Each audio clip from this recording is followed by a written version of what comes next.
happening, especially over the last few years, is that the hospital is almost in a death spiral because of poor governance. Now, the minister has repeatedly distanced himself from what is happening at the university hospital.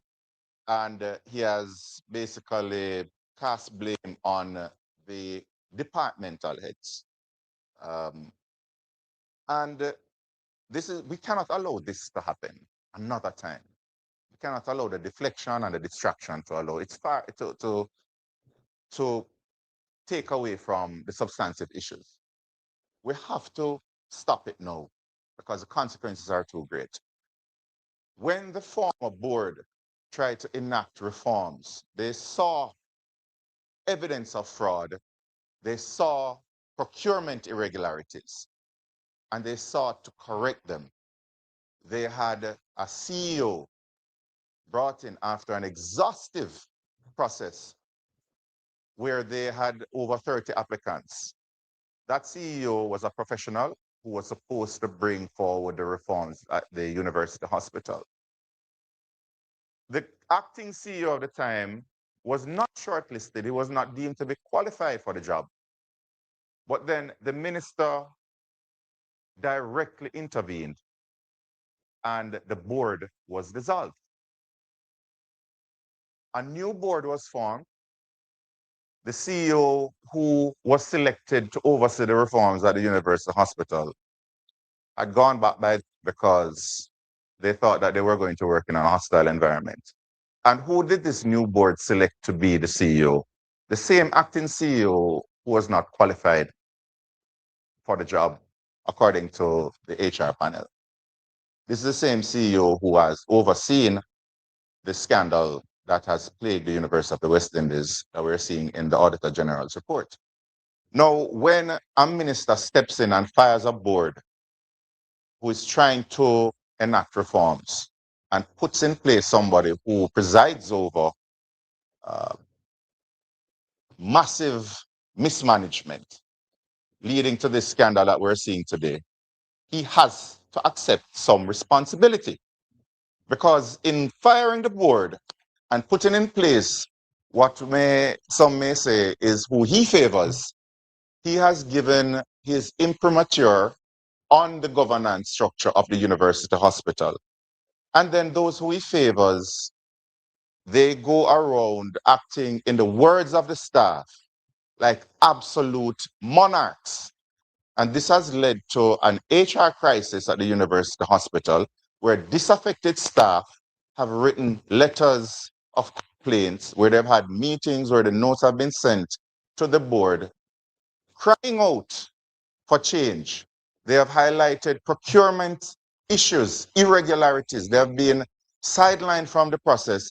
There has been a mismatch between what they need to function properly and the needs of the senior management of the university hospital, leading to dysfunctional equipment and services not being able to attend to patients because there has been a reliance on infrastructural developments rather than giving them the tools they need to work with.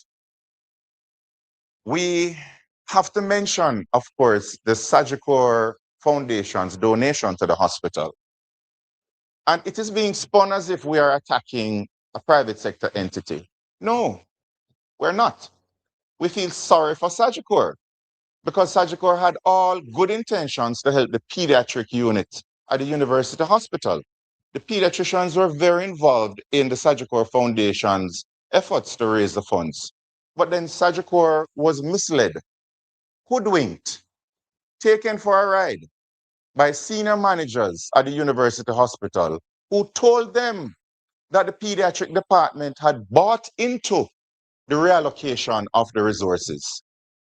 So instead of the $75 million going towards the pediatric ward that it was initially earmarked for, it went towards a CT scanner purchase.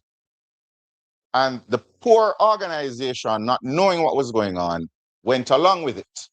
The pediatricians were basically told by some managers that they are not getting the money the money is going to be used elsewhere and they have no say in the matter. In their words, they feel like they were used. And it's situations like this that has led to low staff morale and has led to poor service at the University Hospital of the West Indies. And if it continues this way, you're going to see the death of a regional institution.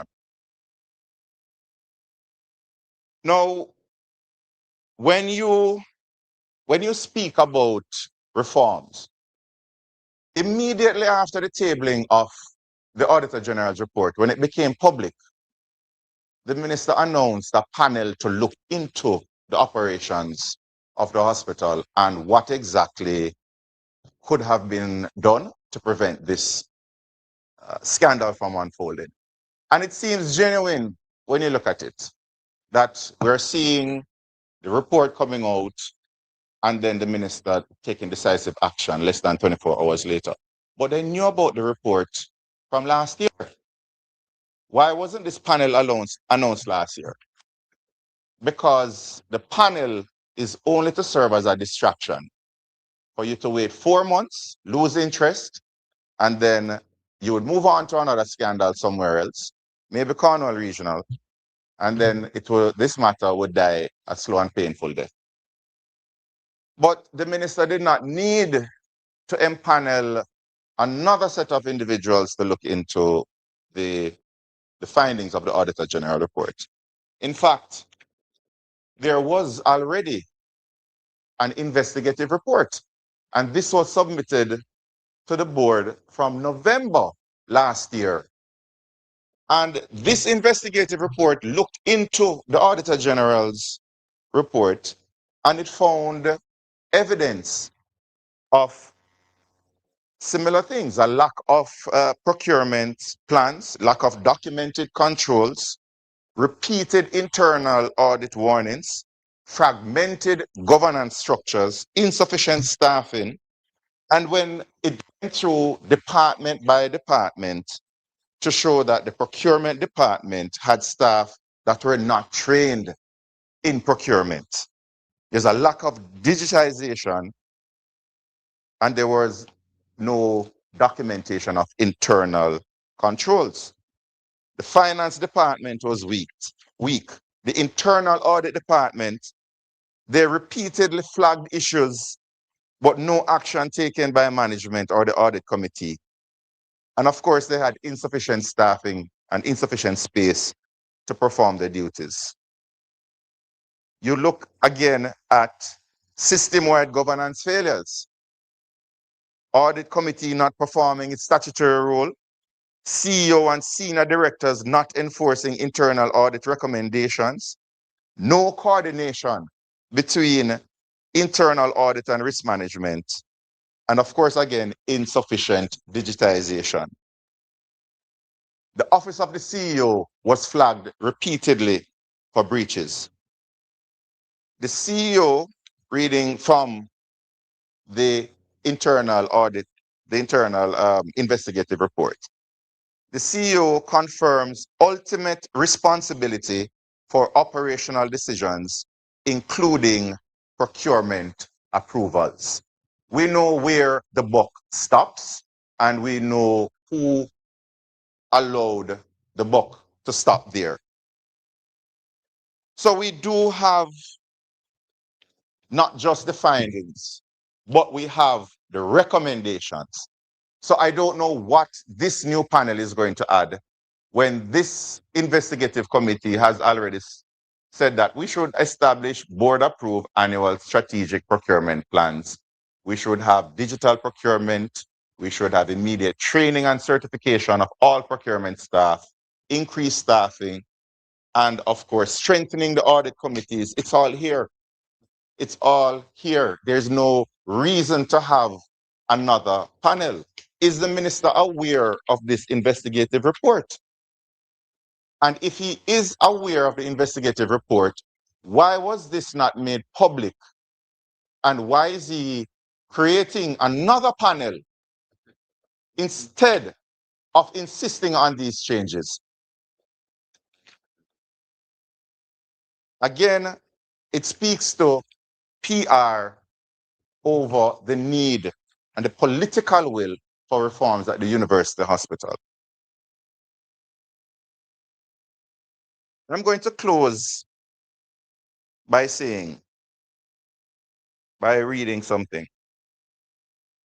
In spite of everything that's happened, repeatedly, scandal after scandal that have been brushed away by an untouchable minister with his untouchable servants,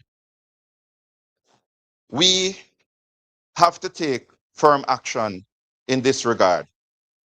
It is a dark day for Jamaica, where the Prime Minister is unwilling or afraid to act against a minister in which the public has lost total confidence, and in which the institutions of the society are all agreed that this person does not enjoy their trust or faith and has breached the confidence that the people have placed in them.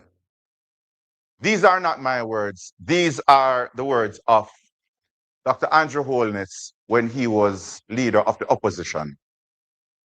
Thank you.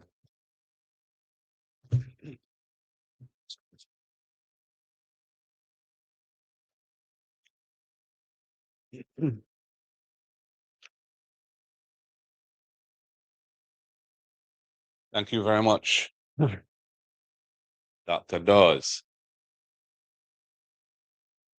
I come to this matter as somebody who was born and grew up on the university campus. My father served at the University Hospital of the West Indies for over 40 years to the date of his death. And as a youngster, I used to frequently visit Ward 17, which was the ward that he headed, on Christmas Day, giving out presents, etc.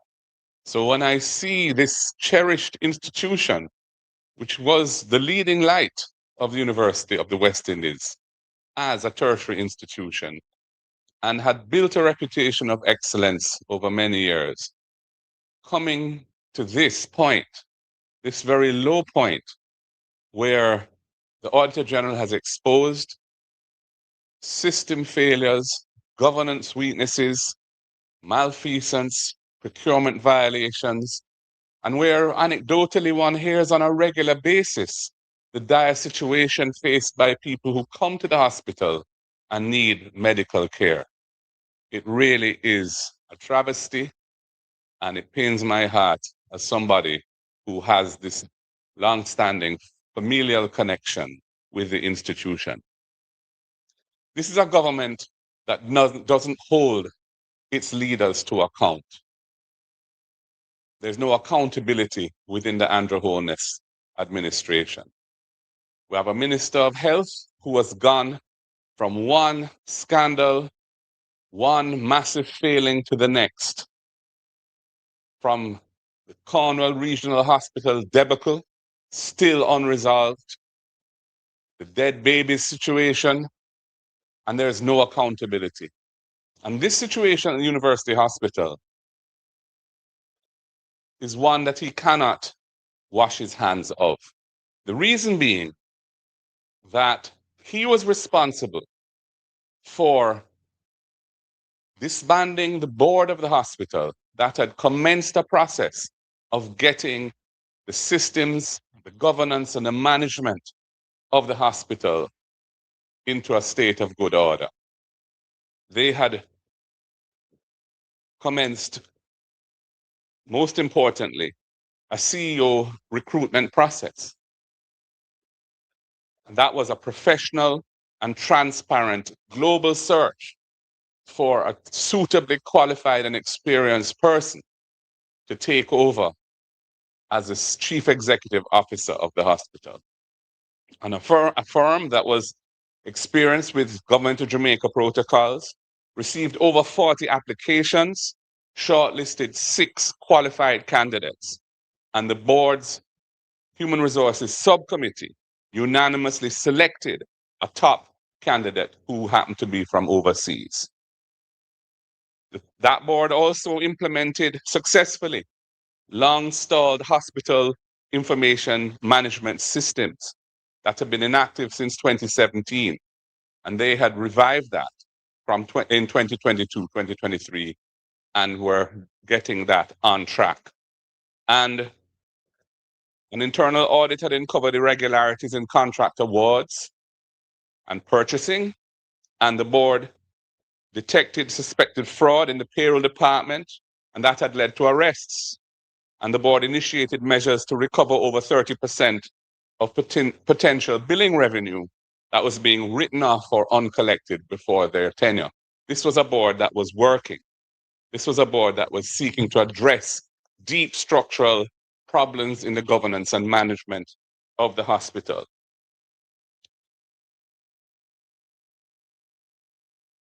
The account of the then chairman of the board that was dismissed, I think, in December 2023, speaks to the selected CEO candidate having withdrawn due to unwarranted pushback from elements that were opposed to this positive change. Prevention of the automatic permanent appointment of the acting CEO. Seeking to do that, the board voted to appoint another senior director as acting CEO because they were faced with a situation where the chosen person was effectively driven out, and they did not want to return to the status quo, which they were seeking to move away from in a positive direction. And that is when the minister intervened, overturned that board decision, insisting that the former acting CEO remain and that the search for a new manager, new CEO, be restarted. The then chairman resigned on December 4th in the face of this interference, stating that the situation he had found himself in was untenable. And the minister then dissolved the entire board and appointed a new one. That is the context in which this Auditor General's report must be seen. This Auditor General's report that has uncovered numerous serious failings in governance, procurement, and general management. It has happened under the watch of this minister, a minister who has interfered in an attempt, a legitimate and bona fide attempt by a previous board to rectify the situation. Most importantly, from going through a process to recruit a suitable and qualified person to take over the day-to-day responsibility of Chief Executive Officer, a process that was thwarted, and the status quo was allowed to remain, and we see where we are now, in a mess. The buck stops with the minister. The university hospital is too important to Jamaica's national development for this to be allowed to go with no one being held accountable. It is just another incident in the litany of malfeasance, of corruption, of nepotism, which has been a feature of the Andrew Holness government for the last 10 plus years. And although the frequency of these incidents is such that people tend to become immune to them, it is our responsibility as the opposition to bring it to the attention of the people of Jamaica and to frame it in the appropriate context so that people can recognize the dangers of allowing these things to go unchecked without proper accountability for those whose responsibility it is to prevent these things from happening or to take the right steps to move forward and solve them. And that is why we call this press conference today. Thank you.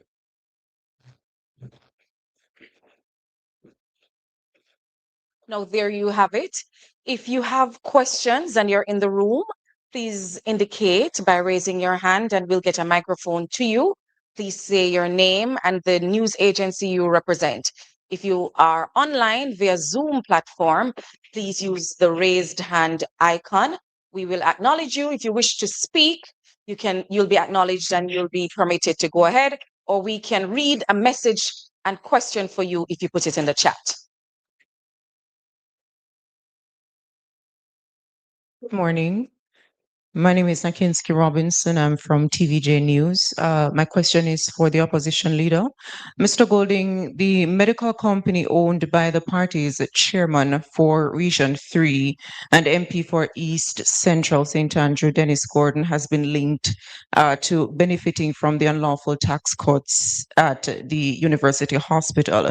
Now, in light of your tough stance against corruption, how are you treating with this matter?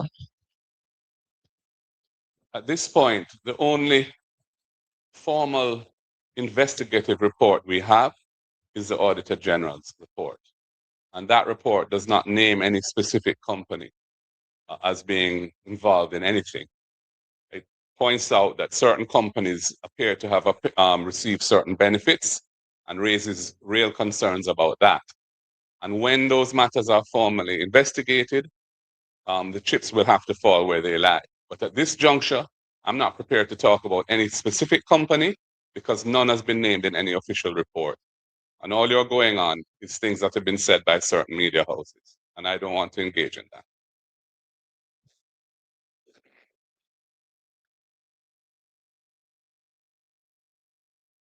Follow up to that question, Mr. Golding. Siobhan Campbell from Nationwide News. The matter raised by my colleague, have you actually raised it with the chairman of Region 3, that's Dennis Gordon? Has he given you an explanation or an answer regarding the allegations raised? First of all, I just want to wish your CEO, I assume he's your CEO, your leader in Nationwide, a speedy recovery from his recent health challenge. I hope he recovers well and quickly. And in terms of your question, I've had discussions with the person to whom you referred. Those discussions are not matters that I would disclose the details of. Suffice to say, he knows my position because my position is not new. And he agrees with my position that the chips must fall where they lie if there's anything in any kind of allegation. But at this juncture, he has maintained that he has done nothing wrong. And I have no reason to doubt that because I haven't seen any official investigation, any official report suggesting otherwise. And I'm not prepared to engage in any speculative chase after any individual, which is just based on rumor or based on conjecture or based on information, the source of which we have no knowledge of. Recognizing Zara Burton online, please unmute and go ahead with your question.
Ms. Burton,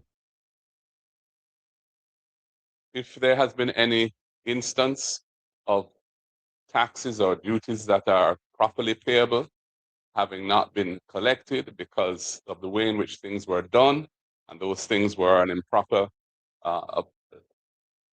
situation, then those taxes should be collected and whatever sanctions are appropriate should be imposed. I really have nothing further to say on it than that.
Um,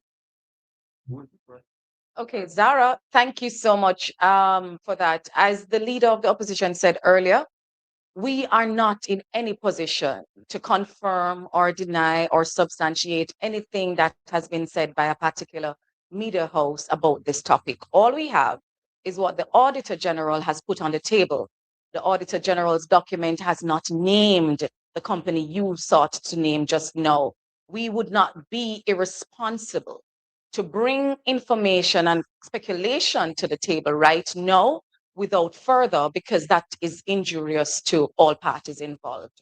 As the leader said, his principle and the principle of the People's National Party is that the chips will fall where they lie. All parties are aware of this position. Please go ahead with your question, Siobhan.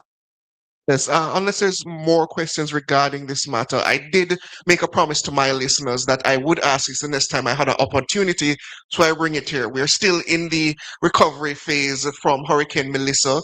The People's National Party has courted donations from individuals on behalf of that effort.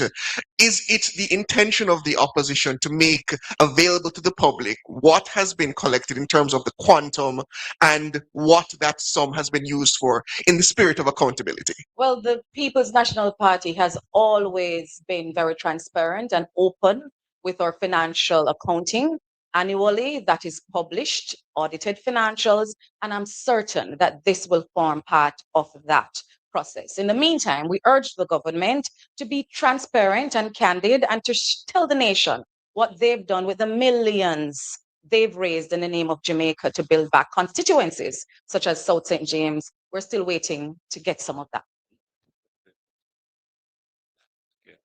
So yes, we have put in place a structure.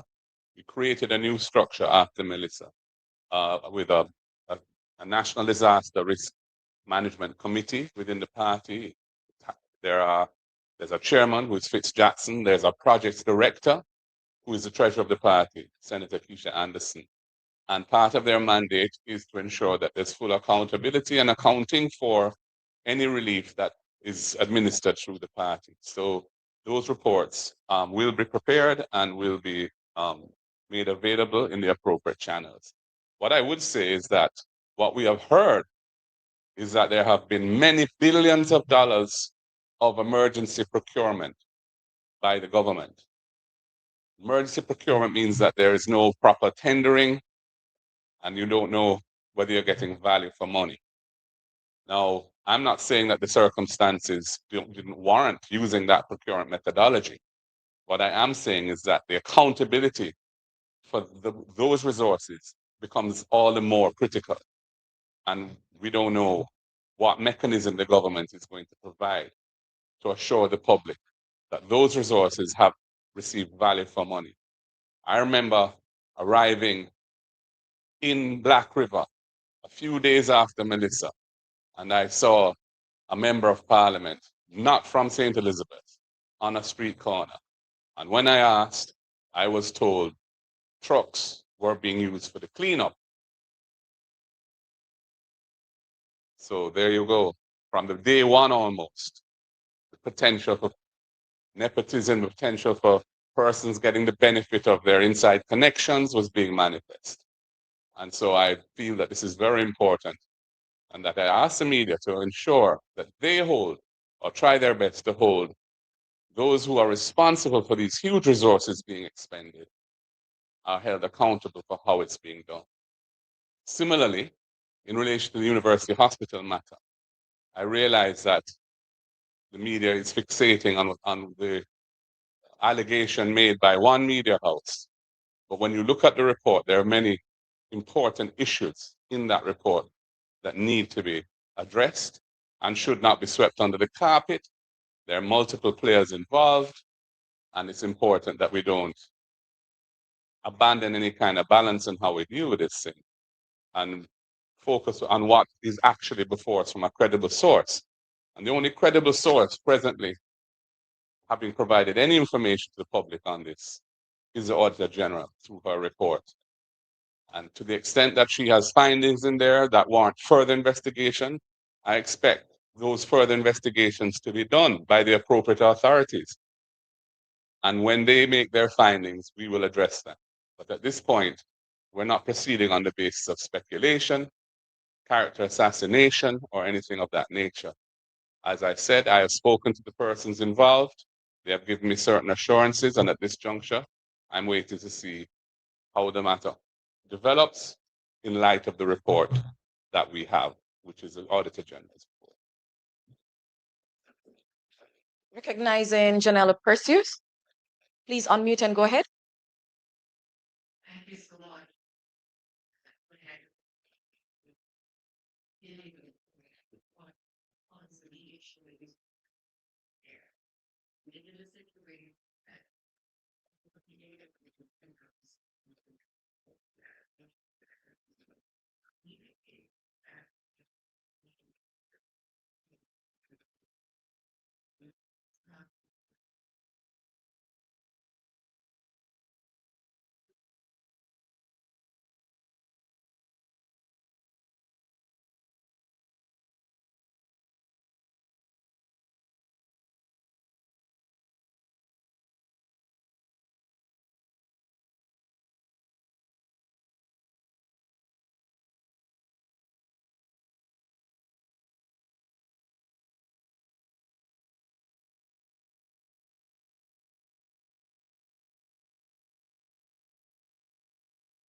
All right, so I'll take the first and the third, and the party leader will speak to the issue regarding the permanent secretary. So I'll say again what has been said by Mr. Golding, and that I repeated. Mr. Golding had conversations with the named individual. He was given certain assurances. Mr. Golding also conveyed to the member in question that the party's position is, as is Mr. Golding's, that the chips will fall where they lie.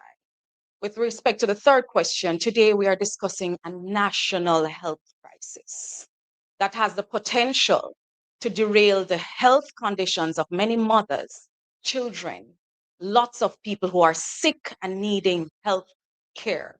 We wish to focus this discussion on that topic. We will, however, allow Mr. Golding to speak about the permanent secretary issue since you've raised that, but we want to refocus to the main issue. Thank you. Yeah, I mean, Janella, your first question was already answered. I don't see the need to repeat what I said before. In terms of where the chips lie means, that would depend on what the chips are. I can't speculate at this point as to what may or may not arise. On the third question, I'm here, I'm doing the party's work, and we're going through a process of appraisal and making the necessary organizational decisions so that we will get past the line next time. We were very close last time. If you add up the 4 seats that we needed to form government, and the total margin of adding up all 4 seats between the parties was 1,097 votes. That's how close this election was. So we have a lot to be encouraged by, and we're going to be doing the necessary things that we need to do to make sure that next time around we cross the tape first.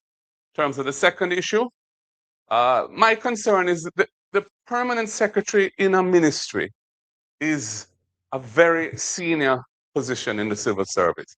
That person is the administrative head of the ministry. It's a permanent secretary. It's a permanent position that lasts for the career of that individual normally, once they're appointed, the rest of their career. And our tradition and our expectation is that the persons who hold those positions are not politically connected, are not known to have any kind of political affiliation or connection, because they have to serve successive administrations and must command the trust and confidence of the government of the day, which will change from time to time in a democracy such as ours. And that is the reason why I objected to this particular appointment. I have nothing against the individual concerned. Indeed, I've had quite cordial and productive dealings with her over the years as an MP through when she was in her former position. It's nothing to do with her as an individual. It's the principle of this which is important. And we mustn't allow our principles to just slide away. At the end of the day, we're just governed entirely by opportunism and what suits the power interests of those who hold power. We must protect the democracy that we have and not take it for granted.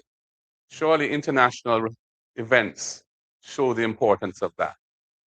And that is why I said what I said in relation to that specific appointment. All right. We want to thank the members of the media who took the time to join us today.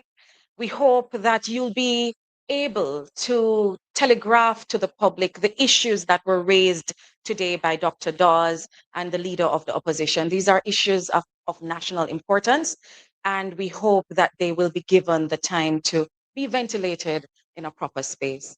Thank you for joining us. Good morning.